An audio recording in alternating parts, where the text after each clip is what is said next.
सात समुद्रों के विशाल जल विस्तार के बीचों बीच बसा था एक अत्यंत मनमोहक नगर, मेघपुर। यह नगर इतना दिव्य और अलौकिक था कि उसे देखकर ऐसा प्रतीत होता था मानो साक्षात स्वर्ग धरती पर उतर आया हो। इसके चारों ओर फैली अद्भुत घाटियां और मंत्रमुग्ध कर देने वाले नजारे किसी का भी मन मोह लेते थे। इन सुंदर और शांत घाटियों की गोद में यह नगर अपनी पूरी आभा के साथ चमकता था। इसी भव्य नगर में एक अत्यंत रूपवती राजकुमारी निवास करती थी, जिसका नाम था रूपलता। उसके पिता राजा भानु प्रताप अपनी पुत्री से अगाध प्रेम करते थे। राजकुमारी के मुखमंडल के तेज और उसकी अद्वितीय सुंदरता को देखते हुए ही राजा ने बड़े लाड़ प्यार से उसका नाम रूपलता रखा था। वो न केवल दिखने में सुंदर थी, बल्कि उसका स्वभाव भी उतना ही कोमल और प्रेमपूर्ण था। राजकुमारी रूपलता को बचपन से ही सैर सपाटे और घूमने फिरने का बहुत शौक था। जब वो छोटी थी तो अक्सर अपने पिता राजा भानु प्रताप की उंगली थामकर शिकार पर जाया करती थी। समय बीतता गया और जैसे जैसे वो बड़ी हुई, उनका यह शौक और भी गहरा हो गया। अब वो अपनी सुरक्षा के लिए सैनिकों की एक टुकड़ी के साथ अक्सर घने जंगलों में शिकार और प्राकृतिक सौंदर्य का आनंद लेने निकल जाया करती थी।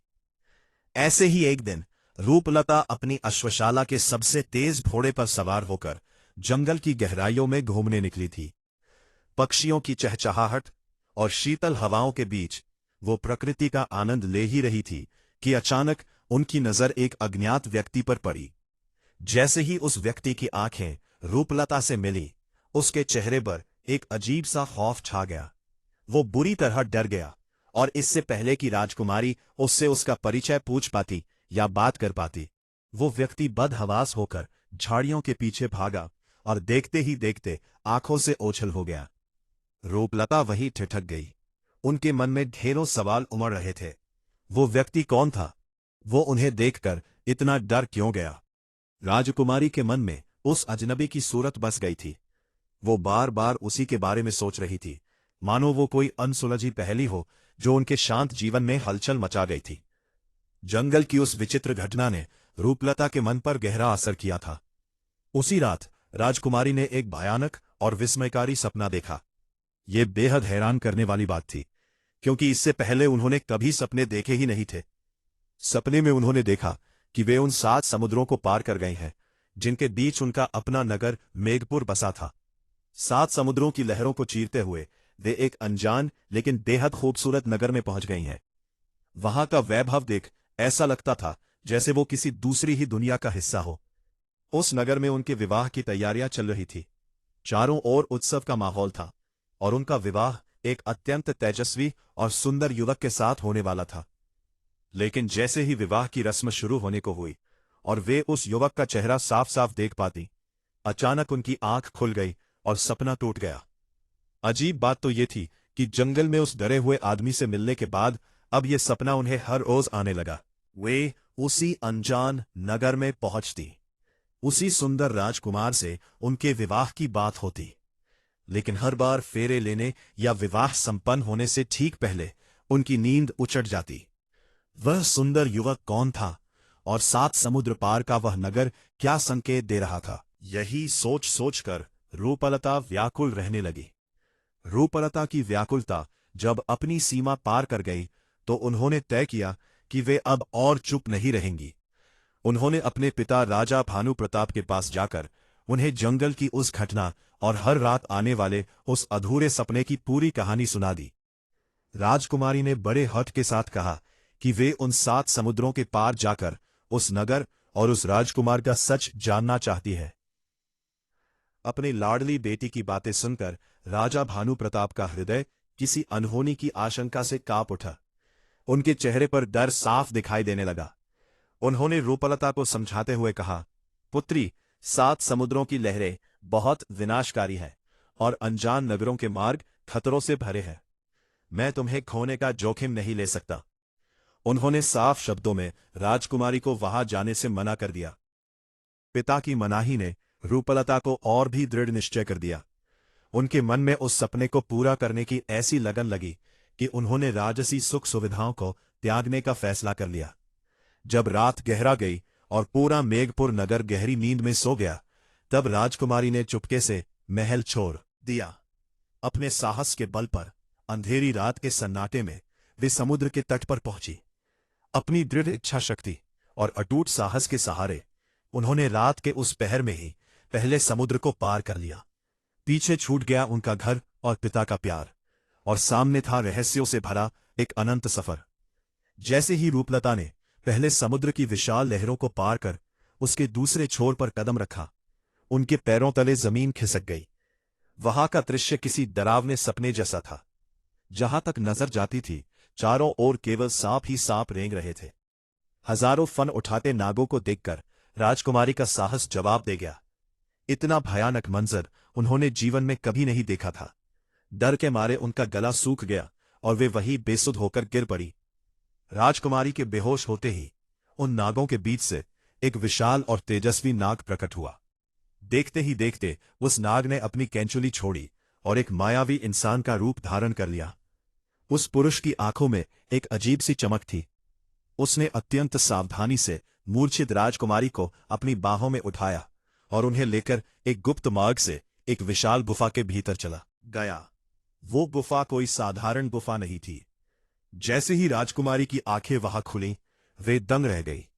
वह पूरी की पूरी गुफा शुद्ध सोने की बनी हुई थी। दीवारें, छत और फर्श सब कुछ कंचन की तरह चमक रहे थे, मानो वो स्वर्ण का कोई महल हो जिसे धरती के भीतर छिपा दिया गया हो। सोने की उस चमक ने गुफा के भीतर एक अद्भुत प्रकाश फैला रखा था, लेकिन सोने की चमक से ज्यादा उनकी नजर वहां रेंगते हुए अनगिनत सांपों पर पड़ी। गुफा का कोना कोना विषैले और फुंफकारते सांपों से भरा था। ये देखकर राजकुमारी के प्राण सूखने लगे और वे डर के मारे पीछे हटने लगी। तभी इंसानी रूप धारण किए हुए उन सांपों के राजा ने हाथ उठाकर उन्हें शांत रहने का संकेत दिया। उसकी आवाज गुफा में गूंजी, डरो मत राजकुमारी, इस नागलोक में तुम्हें कोई नुकसान नहीं पहुंचाएगा। तुम हमारे अतिथि के समान हो। लेकिन तुम ये बताओ कि मेघपुर की राजकुमारी इन 7 समुद्रों की दुर्गम सीमाओं को पार कर यहां तक कैसे पहुंची? रूपलता ने रहस्यमयी सपने के बारे में सब कुछ सच सच बता दिया। उन्होंने बताया कि कैसे एक धुंधला सा सपना उन्हें चैन से सोने नहीं दे रहा है। राजकुमारी की व्यथा और उनका दृढ़ निश्चय सुनकर नागराज का हृदय पिघल गया। उन्होंने गंभीरता से कहा, एक राजकुमारी होकर तुमने इतना बड़ा जोखिम उठाया है, यह देखकर मैं चकित हूं। तुम्हारी कहानी और तुम्हारे साहस ने मुझे प्रभावित किया है। मैं तुम्हारी मदद करूंगा। यात्रा शुरू करने से पहले नागराज ने राजकुमारी की सुरक्षा सुनिश्चित करने के लिए अपनी मायावी शक्तियों का आह्वान किया। उन्होंने रूपलता को एक अत्यंत दुर्लभ दिव्य विष, एक विशेष औषधि के रूप में दिया और साथ ही एक चमकती हुई सोने की तलवार भेंट की। नागराज ने गंभीर स्वर में कहा, राजकुमारी, यह उपहार साधारण नहीं है। यह तलवार तुम्हारी रक्षा करेगी और यह विषम परिस्थितियों में शत्रुओं को वश में करने या अपनी जान बचाने के काम आएगी।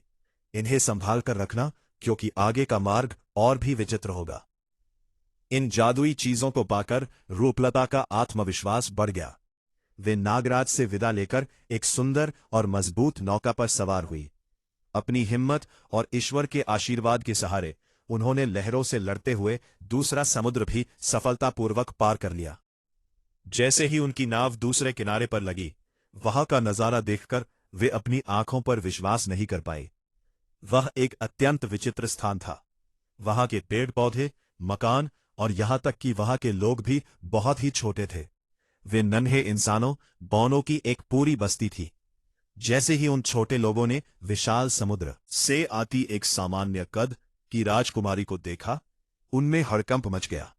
वे सब डर के मारे चिल्लाने लगे और इधर उधर छिपने लगे। उनके लिए रूपलता किसी विशालकाय पर्वत जैसी दिख रही थी।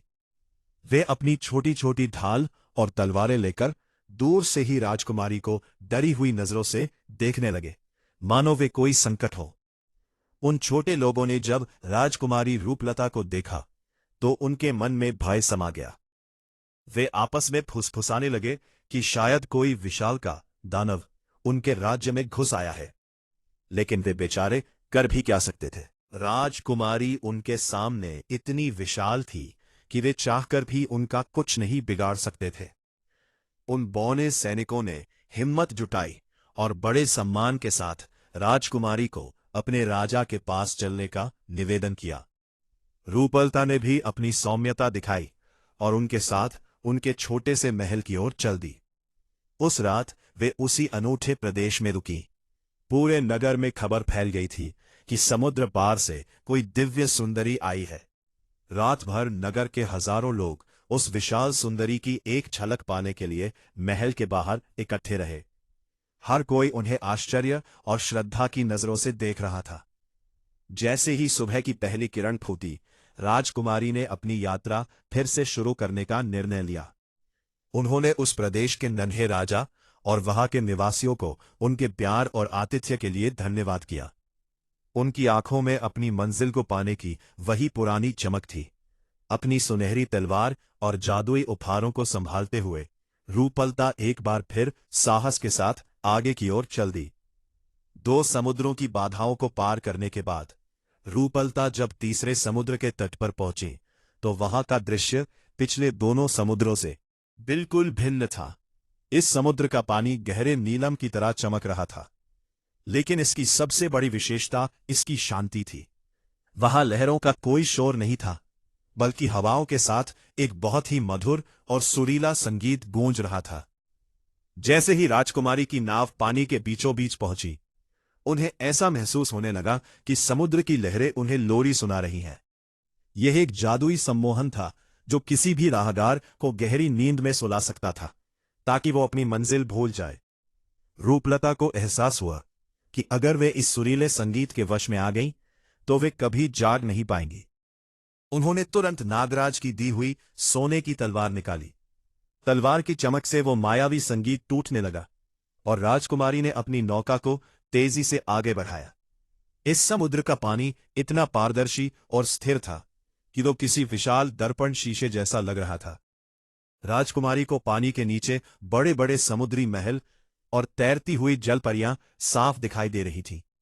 नागराज ने उन्हें चेतावनी दी थी कि जो समुद्र सबसे शांत दिखता है, वो उतना ही गहरा और खतरनाक होता है। जैसे ही रूपलता उस कांच जैसे शांत पानी के बीचों बीच पहुंची, अचानक उनकी नाव के चारों ओर हलचल होने लगी। पानी के भीतर से अत्यंत सुंदर जलपरियां बाहर निकलने लगीं। उनके बाल रेशम जैसे लंबे थे और उनकी आवाज में ऐसा जादू था कि कोई भी अपना सुध बुध खो दे। वे जलपरियां राजकुमारी को मीठे स्वर में पुकारने लगीं। हे सुंदरी, कहां जा रही हो? इस गहरे नीले संसार के नीचे देखो, यहां सुख ही सुख है। आओ हमारे साथ इस जल महल में विश्राम करो। रूपलता की आंखें भारी होने लगी। उस संगीत और जलपरियों के मोहक रूप ने उन्हें लगभग वश में कर लिया था। उनकी नाव रुक गई और वे धीरे धीरे पानी की गहराई की ओर खिंचने लगी। लेकिन तभी उनके हाथ में मौजूद सोने की तलवार अचानक तेजी से कंपन करने लगी और उससे एक तीव्र ज्वाला जैसी रोशनी निकली। उस तेज प्रकाश ने जलपरियों की माया को छिन्न भिन्न कर दिया। राजकुमारी को तुरंत नागराज की चेतावनी याद आई। उन्होंने अपनी तलवार ऊंची की और चिल्लाकर कहा, पीछे हट जाओ, मेरा मार्ग रोकने का साहस मत करो। मुझे 7 समुद्रों के पार अपनी नियति तक पहुंचना है। तलवार की दिव्य शक्ति देख जलपरियां डरकर पानी की गहराइयों में विलीन हो गई। समुद्र का वो जादुई सम्मोहन टूट गया और हवाएं फिर से अनुकूल चलने लगी। अपनी हिम्मत और जादुई शस्त्रों के बल पर राजकुमारी ने तीसरे समुद्र की सीमा को भी सफलतापूर्वक पार कर लिया। जैसे ही रूपलता ने तीसरे समुद्र की जादुई शांति को पीछे छोड़ा, उनके सामने चौथा समुद्र आ गया। यहां का दृश्य बिल्कुल अलग था। यहां पानी नीले रंग का नहीं बल्कि गुलाबी था और हवाओं में बादलों के छोटे छोटे महल तैर रहे थे। इसे हवाओं का समुद्र कहा जाता था। जैसे ही राजकुमारी किनारे पर उतरी, उनकी नजर उसी अजनबी आदमी पर पड़ी जो उन्हें जंगल में मिला था। वो किनारे पर खड़ा किसी का इंतजार कर रहा था, लेकिन जैसे ही उसकी नजर रूपलता की चमकती सोने की तलवार पर पड़ी, वो फिर से डर गया। इस बार वो आदमी भागा तो सही, लेकिन भागते समय उसके हाथ से एक पुरानी लकड़ी की डिबिया गिर गई। रूपलता ने दौड़कर उसे उठा लिया जब उन्होंने उसे खोला तो उसमें से एक छोटा सा चमकता हुआ सितारा निकला, जो हवा में तैरते हुए एक खास दिशा की ओर इशारा करने लगा। इस टापू पर लगे पेड़ साधारण नहीं थे। जैसे ही राजकुमारी उस सितारे के पीछे चलने लगी, पेड़ों ने आपस में बातें करना शुरू कर दिया। एक बूढ़े बरगद के पेड़ ने अपनी टहनियां नीचे झुकाई और फुसफुसाते हुए कहा, राजकुमारी, संभल कर, वो अजनबी तुम्हें डरा नहीं रहा है, बल्कि वह तुम्हें किसी बड़े खतरे से बचा रहा है। राजकुमारी हैरान रह गई। वो जिसे शत्रु समझ रही थी, क्या वो असल में उनका रक्षक था? उनके मन में अब उस अजनबी के लिए डर कम और जिज्ञासा ज्यादा बढ़ गई। उन्होंने उस तैरते हुए सितारे और नागराज की तलवार पर भरोसा किया और घने बादलों के बीच बने एक अदृश्य पुल पर कदम रख दिया। राजकुमारी ने एक चतुराई भरी योजना बनाई। उन्होंने अपनी सोने की तलवार को एक कपड़े में लपेटकर छिपा लिया, ताकि उसकी चमक से वो अजनबी डरे नहीं। उन्होंने नागराज द्वारा दिए गए दिव्य विष की एक बूंद हवा में छिड़क दी, जिससे एक ऐसी मीठी खुशबू फैली कि जो भी उसे सूंघता, उसका मन शांत होकर एक जगह ठहर जाता। जैसे ही वो अजनबी उस महल के द्वार पर पहुंचा, उस खुशबू के प्रभाव से उसके कदम डगमगाए और वो वहीं रुक गया। रूपलता ने फुर्ती से आगे बढ़कर उसका रास्ता रोक लिया। जब राजकुमारी ने पास जाकर देखा, तो वो आदमी कोई साधारण इंसान नहीं था। उसके कानों के पीछे छोटे छोटे पंख थे। वो हवाओं के शहर का एक दूत था। वो डरते हुए कांपने लगा और बोला, राजकुमारी, मुझे क्षमा करें। मैं आपको डरा नहीं रहा था, बल्कि मैं उस काले जादूगर से आपकी रक्षा कर रहा था, जिसने आपके सपनों को कैद कर रखा है।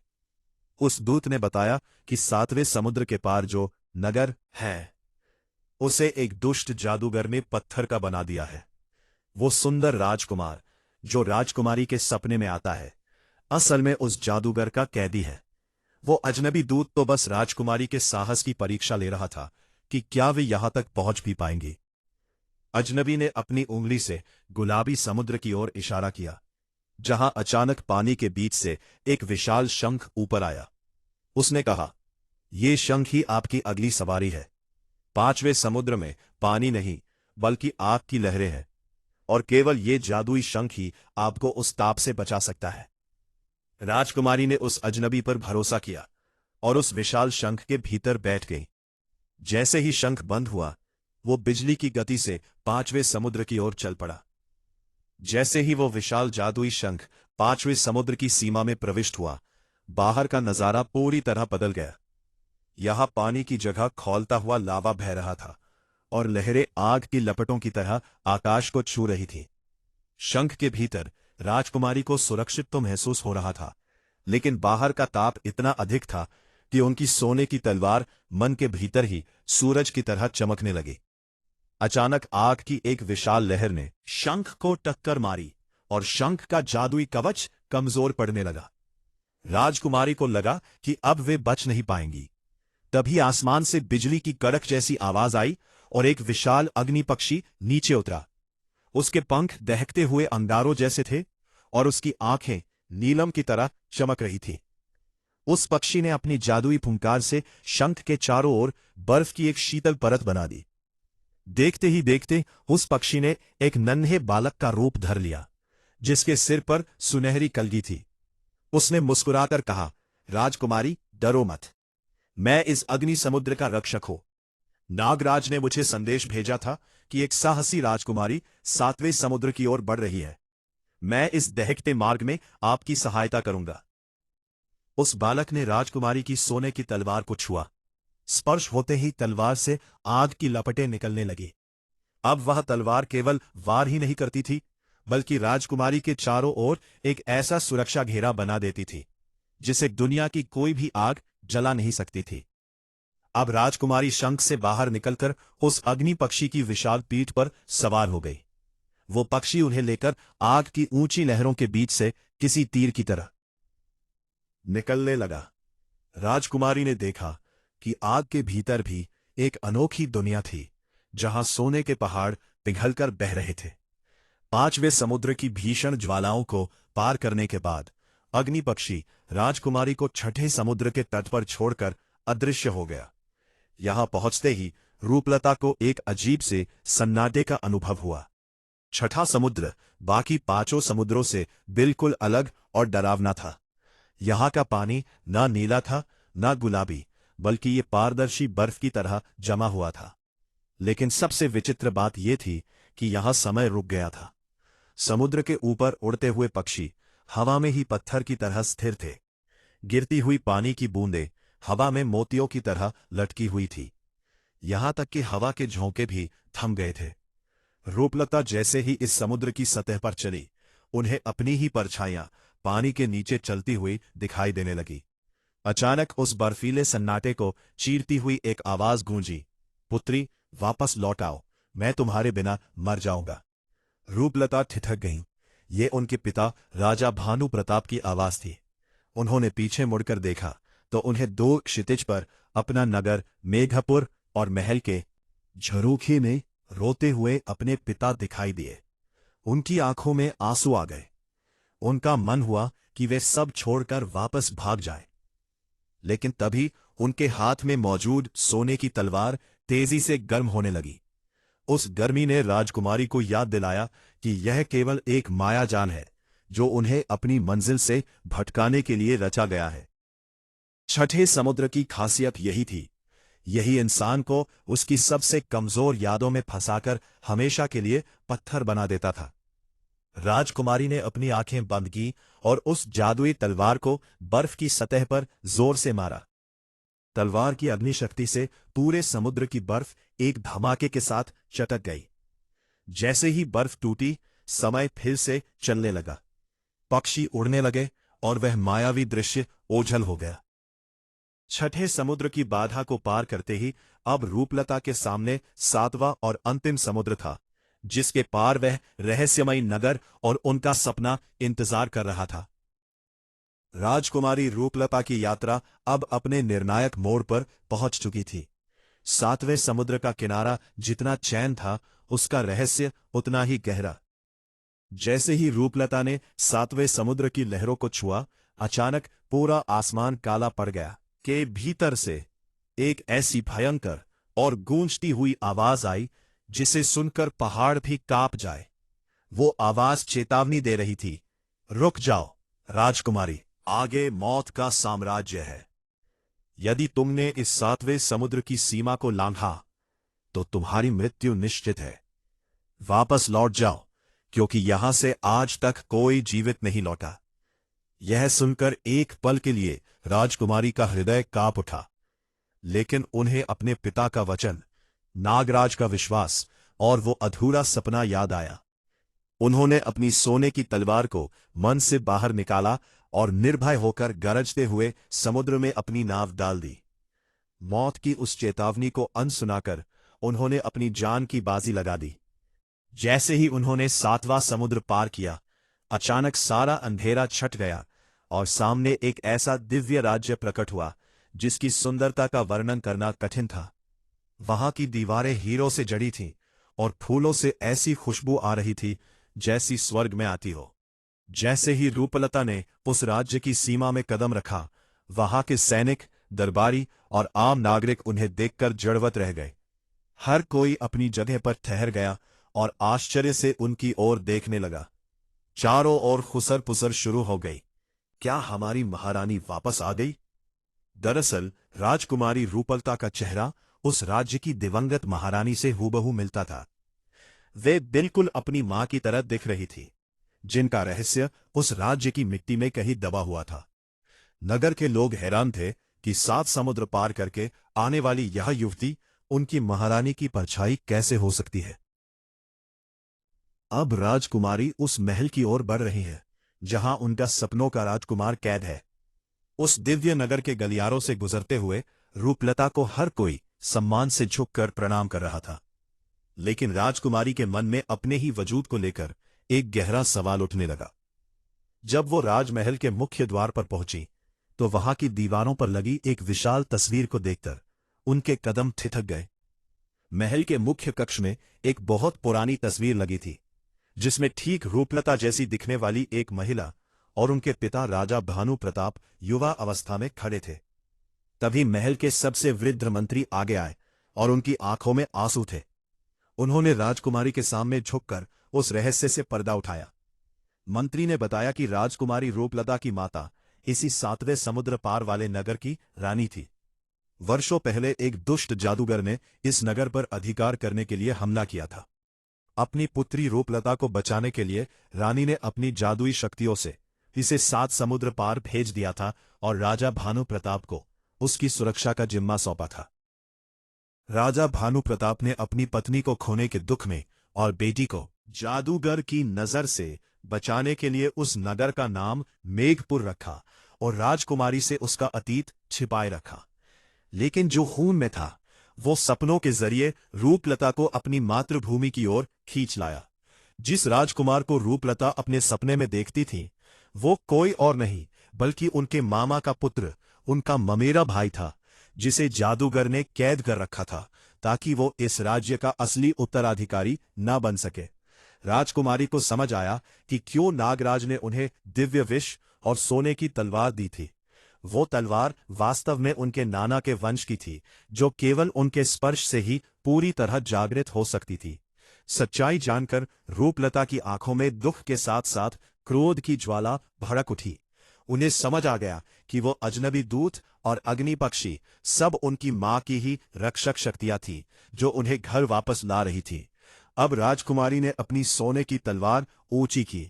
तलवार से एक दिव्य गर्जना हुई जिसने पूरे महल को हिला दिया।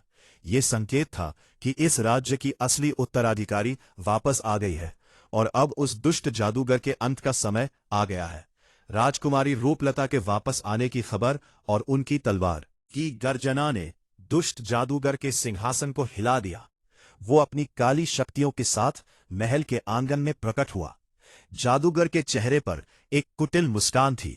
उसने अपनी जादुई छड़ी हवा में घुमाई और चारों ओर काली राख का बवंडर उठा दिया। वो चीखकर बोला, जिस मां ने तुम्हें यहां से दूर भेजा था वो तुम्हें नहीं बचा सकी, तो तुम क्या मेरा मुकाबला करोगी? जादूगर ने हवा में हाथ लहराया और आग के बड़े बड़े गोले राजकुमारी की ओर फेंके। लेकिन रूपलता अब केवल एक डरी हुई लड़की नहीं थी। उन्होंने नागराज की दी हुई सोने की तलवार आगे कर दी। तलवार से एक शीतल प्रकाश निकला जिसने उन आग के गोलों को हवा में ही बर्फ बना दिया। जब जादूगर ने देखा कि उसकी आग काम नहीं कर रही तो उसने खुद को एक विशाल काले धुएं के राक्षस में बदल लिया। राजकुमारी को याद आया कि नागराज ने उन्हें दिव्य विष की एक शीशी दी थी। उन्होंने अपनी तलवार की धार पर उस विष की एक बूंद गिराई। तलवार अब और भी तेज चमकने लगी और उससे एक ऐसी शक्ति निकली जो किसी भी मायाजाल को काट सकती थी। राजकुमारी ने साहस जुटाया और सीधे उस काले धुएं के बीच छलांग लगा दी। अपनी विष से भरी हुई सोने की तलवार जादूगर के हृदय के ठीक बीच में उतार दी। जैसे ही तलवार जादूगर के शरीर के आर पार हुई, उसके भीतर से कैद की गई हजारों आत्माओं का उजाला निकला। जादूगर का शरीर रेत की तरह बिखर गया और उसका काला जादू हमेशा के लिए खत्म हो गया। जादूगर के मरते ही पूरे राज्य पर छाया अंधेरा गायब हो गया। काल कोठरी की बेड़ियां अपने आप टूट गई और वो सुंदर राजकुमार बाहर आया। जैसे ही उसने राजकुमारी को देखा, उसे अपना सपना सच होता महसूस हुआ। पूरे नगर में खुशियां मनाई जाने लगी। राजा भानु प्रताप को भी संदेश भेजा गया और वे भी 7 समुद्र पार कर अपनी पुत्री के असली राज्य में पहुंचे। रूपलता का उस राजकुमार के साथ बड़ी धूमधाम से विवाह हुआ जिसे वो सपनों में देखती थी। मेघपुर और इस नए राज्य के बीच एक जादुई पुल बन गया जिससे दोनों राज्यों के लोग हमेशा के लिए एक हो गए। राजकुमारी रूपलता, जिन्होंने अपने डर को जीता और 7 समुद्रों की बाधाओं को पार किया, अब एक न्यायप्रिय महारानी के रूप में जानी जाने लगी। मेरे प्यारे दोस्तों, अगर आपको ये कहानी पसंद आई है तो कृपया हमारे चैनल दर्पण को सब्सक्राइब कर ले और इस कहानी को लाइक और शेयर करें। आप अपनी राय कमेंट बॉक्स में दे सकते हैं, जो हमारी प्रस्तुति को बेहतर करने में सहायक होगा।